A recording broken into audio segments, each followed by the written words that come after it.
Good afternoon, traders. I'm Michael Sabo, Senior Market Strategist with RJO Futures here on March 17th. Happy St. Patty's Day. Bringing you some commentary here in the energy market, so let's get started. Crude prices right now, we're off a little bit. We're trading here. The May is trading right around 97.50. We're off just over $1. Brent, quite a bit weaker. We're off almost $2 at around 106.30. So we're really seeing, some price movement there, but seeing that spread kind of coming together here a little bit. Nat gas bucking the trend. We're up almost a little over 1.5%. We're trading right now around 447.5, and we're really seeing some weakness here in the complex here. RBOB's off about 7.5 cents, and the heat's off about 4.5 cents. So really seeing a much of a weaker tone there here. Part of the reason we've got a little bit of pullback here in crude prices, we've got a little bit of easing geopolitical tone. There was a referendum in Crimea yesterday.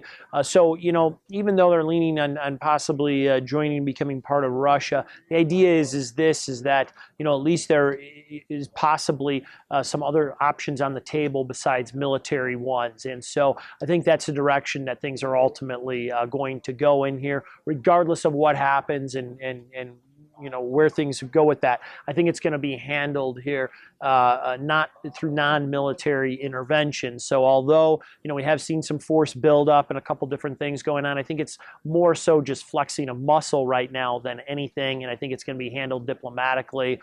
And so I don't think that, you're going to see crude prices get too out of control, in my opinion. Now, we take a look at what's been going on there on the technical side of things here. Last week on Thursday and Friday, we've seen prices kind of jump up a little bit. Today, we saw a little bit of follow through with that. We did get price action up to around 99.39 on the highs, and the lows coming in around 97.37-ish area. But nonetheless here, you look at where crude prices are trading at, and I think, they're somewhat stable in light of everything. We've seen it take out, Friday's highs. We've seen it take out Friday's lows. So I think, ultimately what we're going to see right now is a little bit of market consolidation here. Ultimately, I still think prices have the ability to possibly move a little bit lower. Again, when we look at our stockpiles here, we've seen, in my opinion, we've got plenty of oil. We've seen several weeks of consecutive builds in the stockpiles.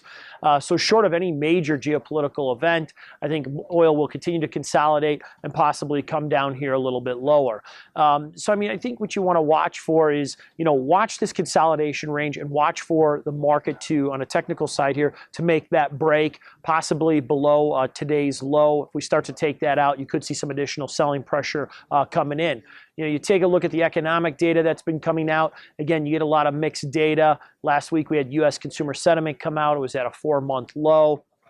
So I think that's kind of telling you a little bit. But then, you also recently here, we just had the IEA come out, and they've revised their 2014 global demand for oil. They've revised it up slightly.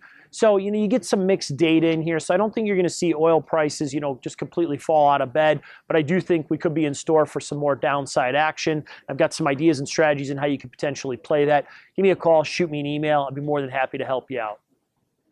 Futures and options on futures may involve substantial risk and may not be suitable for all investors.